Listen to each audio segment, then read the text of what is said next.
예수님을 믿지 않던 사람이 청년이 되고 장년이 된 뒤에 예수님을 믿게 되었어요.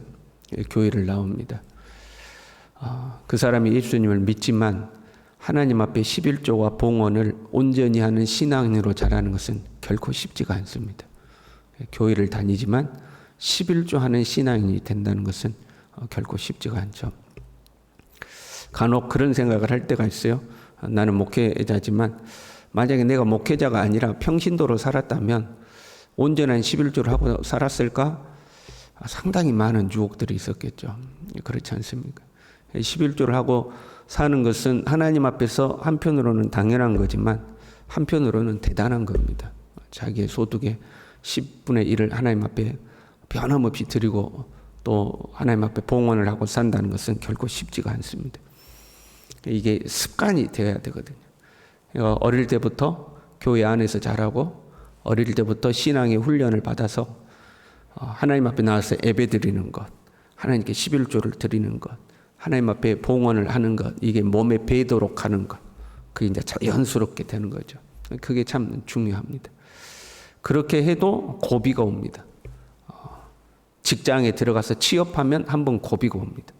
자기가 학생회 때 만지지 못했던 큰 돈이 자기에게 수입으로 생기지 않습니까? 그때 이제 한번 11조에 대해서 흔들리죠.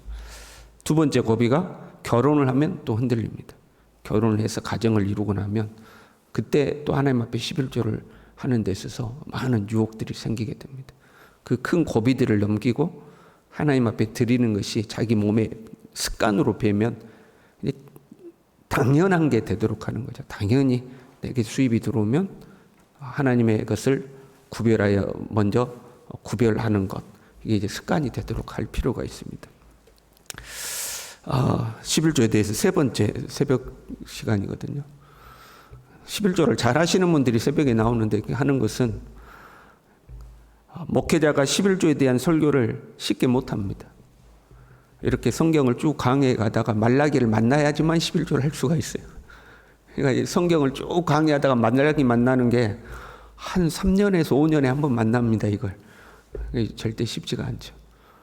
과거에는 부흥회를 하면 부흥 강사들이 와서 꼭 이제 헌금에 관련된 설교를 했거든요. 근데 이제는 그것도 안 해요. 왜냐하면 우리 성도들이 속된 표현으로 달아져가지고 부흥사가 아무리 말해봐야 이제 그 씨알도 안 먹혀. 기등으로 듣거든요. 아예 또 돈 내라고 설교하네. 이제 이렇게 끝나버리는 거죠. 그래서 참 어렵습니다. 전하는 자도 어렵고 듣는 성도들도 마음에 부담이 되고 어려운 거죠. 근데 11조에 대한 것은 상당히 할 이야기가 많습니다. 성경 외적인 것으로 11조에 대해서 두 가지가 되어 있잖아요. 11조를 하지 않아서 너희가 저주를 받았다. 11조를 해봐라. 그러면 너희가 축복을 받을 것이다. 저주와 축복이 되어 있잖아요. 거기에 관련된 간증들이 참 많습니다. 11조를 해서 하나님께 진짜로 축복을 누렸던 사람들의 간증. 자신들이 11조를 하지 않아서 하나님과 막힌 부분이 있어서 자기의 삶에 고난이 찾아왔는데 하나님 앞에 깨닫고 11조를 다시 했더니 그것들이 다시 다 해결됐다는 그런 간증들이 정말 많습니다. 그래서 참 하나님 앞에 드리고 사는 삶이 복된 삶인데 그것들을 가르치는 것이 결코 쉽지가 않죠. 이 헌금에 대한 설교가 어렵지만 사실은 정말 중요한 설교입니다. 이 물질이라는 것은 우리의 신앙의 상태를 가장 잘 나타내 줍니다. 하나님과의 관계 속에서 물질을 어떻게 하느냐. 기도는 해요. 예배는 해요. 몸으로 봉사는 해요. 그런데 물질은 안 하거든요. 그 물질을 어떻게 하나님 앞에 사용하느냐가 진짜 신앙을 보여줍니다. 그래서 이게 참 중요하죠. 성경에도 끊임없이 이 물질과의 싸움이잖아요. 그게 바알과 아세라거든요. 바알과 아세라가 끊임없이 이스라엘 백성들을 괴롭히고 하나님은 그 바알과 아세라에게 넘어가지 말라고 끊임없이 이스라엘 백성들을 권면하죠. 그 물질의 유혹과의 싸움이 우리에게도 그대로 존재하는 겁니다. 하나님 나라 갈 때까지. 하나님이냐 물질이냐 이 두 사이에서 하나님의 사람들이 끊임없이 갈등하고 이제 방황하는 거죠. 사실은 11조 그냥 하면 되는 거예요. 그렇잖아요, 여러분. 살인하지 말라 그럼 살인 안 하는 거잖아. 간음하지 말라 그러면 안 하는 거잖아. 도둑질하지 말라 그러면 안 하는 거잖아. 단순하게 왜 살인하면 안 되는지, 왜 간음하면 안 되는지, 왜 도둑질하면 안 되는지 장황한 설명이 사실 필요 없잖아요. 그냥 안 하면 되는 거잖아. 11조와 봉헌도 그냥 하나님이 하라는 대로 하면 끝나는 거예요. 근데 이게 잘 안 되니까 장황하게 설명하고 또 설득을 시켜야 되고 이렇게 되는 거죠. 그냥 순종하면 되는 건데. 근데 순종이 안 되는 거죠. 왜요? 물질의 힘이 있어요. 물질의 힘이 존재해요. 그러나 그것보다도 우리 안에 탐심이 있기 때문에 그렇죠. 우리 안에 욕심이 있기 때문에 하나님 앞에 물질에 헌신을 못할 때가 많이 있습니다. 그거를 넘어설 필요가 있어요. 우리가 예수님을 믿었어요. 예수님을 믿음으로 이제는 하나님 나라 백성이 되었잖아요. 그러면 예수님 믿고 구원받았으니까 끝나는 것이 아니라 하나님 백성이 되어서 하나님 나라를 위하여 우리는 이제 살아야 되는 거죠.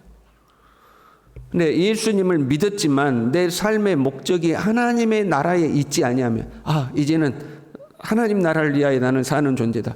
이제는 내가 사는 것이 아니요 내 안에 그리스도께서 사시는 것이다. 나는 먼저 하나님의 나라와 하나님의 의를 구하며 사는 존재다. 이 삶의 목적이 이렇게 바뀌지 않으면 하나님 앞에 11조와 봉헌이 힘들어지는 거예요. 내 자신을 위하여 하나님도 필요한 거죠.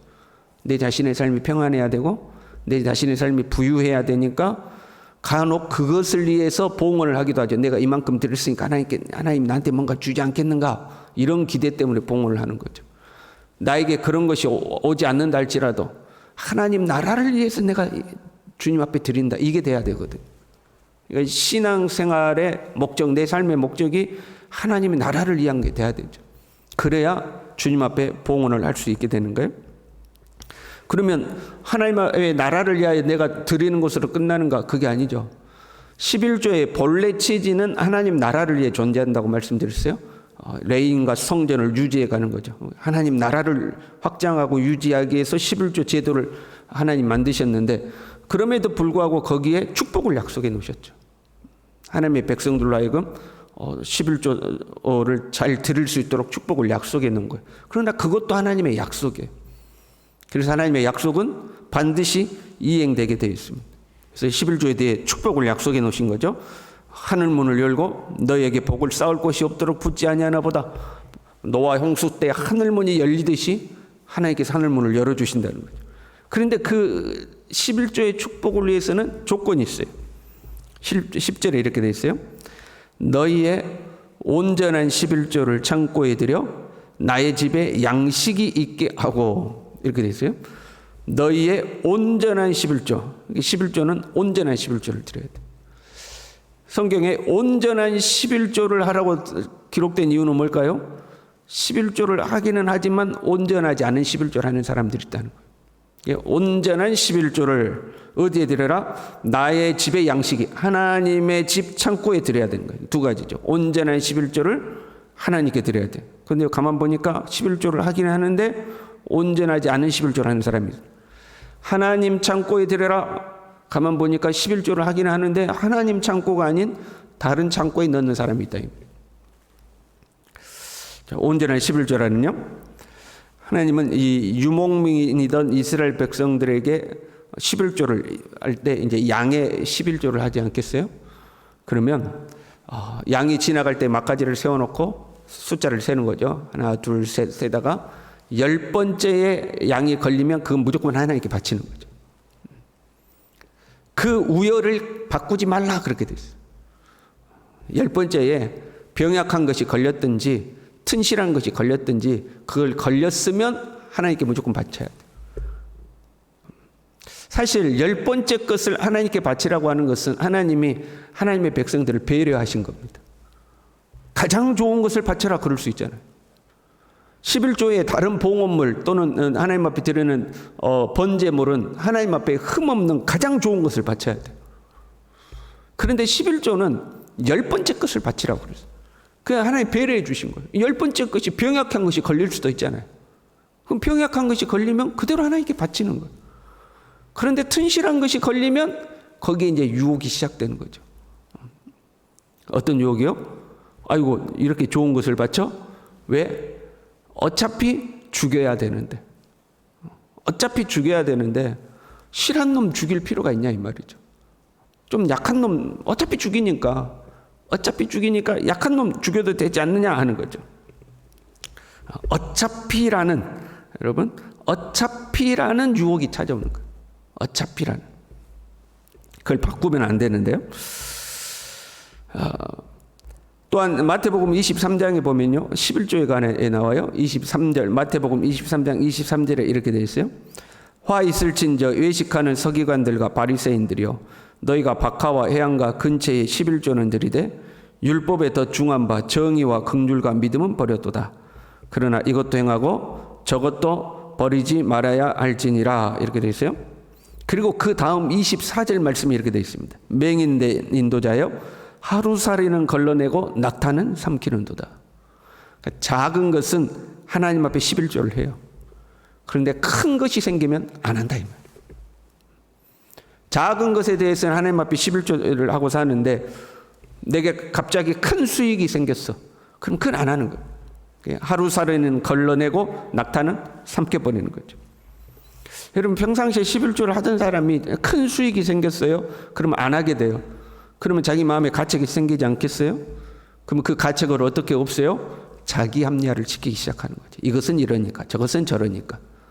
거기도 어차피라는 단어가 들어가는 거예요. 어차피 이러니까. 자기 합리화를 통해서 그를 삼켜버리는 거죠. 그냥 우열을 가리지 말고 10번째의 것을 하나님 앞에 그냥 드리면 되는 거예요. 그런데 거기에 사람의 생각이 개입이 되는 거죠. 어차피 이러니까 이럴 수도 있겠지. 생각이 복잡해지고 빠져나갈 구멍을 이제 찾게 되는 거죠. 비슷하게요. 11조는 하나님의 집 창고에 드려야 된다고 그랬잖아요. 그런데 하나님의 집에 드리지 않고 다른 데 드리는 사람이 있는 거예요. 간혹 보면요. 11조를 자신이 직접 집행하는 사람들이 종종 있어요. 자신이 직접 집행한다는 것은 11조를 교회에 봉헌하지 아니하고 자기가 직접 어차피 11조는 교회에서 구제나 선교에 쓰니까 내가 이 11조를 직접 어려운 사람에게 자기가 주는 거예요. 또는 어려운 교회로 자기가 보내는 거죠. 자기가 집행을 하는 거죠. 그리고 그걸 11조를 했다고 생각하는 거예요. 또는 작은 수입은 교회에다가 11조를 하는데 자기의 수입, 평상시 규칙적으로 들어오는 수입 외에 갑자기 생긴 큰 수입에 대해서는 교회에다가 안 하는 거죠. 그걸 따로 분리해서 자기가 가지고 있어요. 그러다가 남을 도와야 할 일이 있다거나 뭔가 자기 자신을 위해 쓰지 않고 남을 위해 뭔가 써야 될 일이 생기면 그걸로 이제 선심을 쓰는 거죠. 그걸로 선심을 쓰고 하는 거죠. 자기가 집행을 하는 거죠. 어떤 사람은 교회에 불만이 생겨요. 그러면 11조를 안 함으로 교회에 불만을 표시하는 사람도 있어요. 그건 하나님 앞에 하는 게 아니죠. 사람 앞에 하는 거죠. 어떤 사람은 우리 교회는 부자니까 딴 교회에다 한다. 그런 사람도 있어요. 자기가 뭔가를 집행하는 거죠. 원칙은 자기가 등록한 교회에 11조를 해야 맞아요. 하나님의 집에 11조를 드려야 되는 거죠. 그것도 무슨 생각이 들어가는 거예요? 그냥 10번째 거 하나님 앞에 드리면 되는데 자기 생각이 개입이 되는 거예요. 이건 이렇고 저건 저렇고 이건 이러니까 어차피 이건 이러니까 이렇게 하면 되지 않을까라고 자기 생각이 개입이 되는 거죠. 그냥 단순하게 순종하면 되는 거예요. 10번째 거는 하나님의 것이다. 우열을 가리지 못한다. 근데 만약에 내가 그 10번째 거를 우열을 바꿨잖아요. 좋은 놈이 걸렸어. 그러니까 그 놈 안 드리고 그 11번째 거에 비실비실하니까 11번째 거를 드렸어요. 그럼 어떻게 되는지 알아요? 그 11번째 것과 10번째 것이 다 주님 것이 돼요. 그 두 개를 다 하나님께 바쳐야 된다. 그렇게 기록되어 있어요. 둘 다 거룩해져 버리는 거예요. 하나님 앞에. 근데 그렇게 하지 말라는 거예요. 온전한 11조는 거예요. 하나님 앞에 온전한 11조를 하나님의 집 창고에 드리는 거, 그게 원칙이에요. 그러고 나서 나를 시험해봐라 그렇게 되어 있죠. 온전한 11조를 하나님의 집 창고에 들여서 나를 시험하라 이렇게 되어 있는 거예요. 그뿐만 아니에요. 그러면 11조는 물질만 해당하는가? 그게 아니에요. 물질에 11조를 드렸으니까 내 할 바 다 있는가? 그거 아니에요. 보세요. 바리새인들은 박하와 해양과 근처에 11조를 드렸어요. 그건 뭐냐면 가장 작은 걸 말하는 거예요. 나물, 콩나물 10개 뜯었으면 그 콩나물의 10개 중에 하나를 하나님께 드렸어요. 들깨가 10개가 나왔다 그러면 그 깨를 일일이 씌워가지고 그 중에 하나를 하나님께 드렸어요. 그 의미예요. 박하와 근처와 해양의 11조를 드렸어요. 그러나 율법에 더 중한 바 정의와 긍휼과 믿음은 버렸도다. 그러나 이것도 행하고 저것도 버리지 말아야 할지니라. 11조의 정신을 가지고 삶을 살아야 온전한 11조가 된다는 거예요. 물질에 11조를 드렸으니까 나머지는 내 마음대로 살아야 된다. 이게 아니다 이 말이에요. 물질에 11조를 드렸으면 그 11조의 정신을 가지고 너의 삶을 살아내라 하는 거죠. 11조는 대속의 개념이라고 그랬어요. 10분의 1을 드림으로 나머지가 거룩해지는 거잖아요. 여러분 이스라엘 백성들이 레인을 하나님 앞에 바쳤어요. 그러니까 이제는 우리는 마음대로 살아도 돼요? 그렇지 않잖아요. 백성들도 하나님의 백성으로서 거룩하게 살아야 되잖아요. 레인을 하나님 앞에 바쳤지만 나머지 백성도 거룩하게 살아야 돼요. 10분의 1을 하나님 앞에 드렸지만 나머지도 하나님 앞에 거룩하게 살아야 돼요. 그걸 이제 신약적으로 말하면 청직이라고 하는 거예요. 10분의 1을 하나님 앞에 드리고 나머지는 내 마음대로 살아도 된다. 먹고 마시고 누리고 마음껏 살아도 된다가 아니고 그 나머지도 11조의 정신을 가지고 청지기적 사명을 살아야 돼요. 하나님의 나라를 위하여 살아야 돼요. 그것이 온전한 11조가 되는 거예요. 이것도 행하고 저것도 버리지 말아야 된다. 그래야 온전해진다 하는 거죠. 여러분 단순하게 신앙생활 하시길 바랍니다. 생각이 복잡해지는 것은 절대 하나님의 인도가 아닙니다. 하나님의 인도는요 그냥 단순한 거예요. 그냥 단순하게 순종하면 되는 거예요. 갈수록 11조 하는 사람들이 줄어들어요. 여러분 뭐 유럽의 교회가 무너지고 어디 교회가 무너지고 그런 이야기를 듣잖아요. 그 사람들은 다 11조 안 합니다. 11조를 안 하면 교회는 무너지게 돼 있어요. 우리의 믿음의 세대들, 그 다음 세대가 신앙의 본을 잘 물려받아서 하나님 앞에 하나님의 나라를 위하여 살아가는 그러한 세대들이 될 수 있도록 우리가 기도하고 교육하고 훈련시켜야 할 줄로 믿습니다. 우리 기도하겠습니다. 하나님 아버지, 온전한 11조를 하나님의 집에 창고에 드리라고 말씀하시고 그걸로 나를 시험하여 내가 너에게 복을 주나 주지 않나 나를 시험하라고 말씀하셨습니다. 주님이 약속의 말씀을 부여잡고 주님 앞에 단순하게 순종하는 하나님의 사람들이 될 수 있도록 내 생각이 개입해서 이건 이러니까 저건 저러니까 바꾸지 아니하고 주님의 말씀에 단순하게 순종하는 하나님의 나라를 위하여 순종의 삶을 살아가는 하나님의 사람들이 다 될 수 있도록 우리 모두를 축복하시고 이 교회를 축복하시고 이곳에서 자라나는 우리의 자녀들을 축복하여 주시옵소서. 예수님의 이름으로 기도 올리옵나이다. 아멘.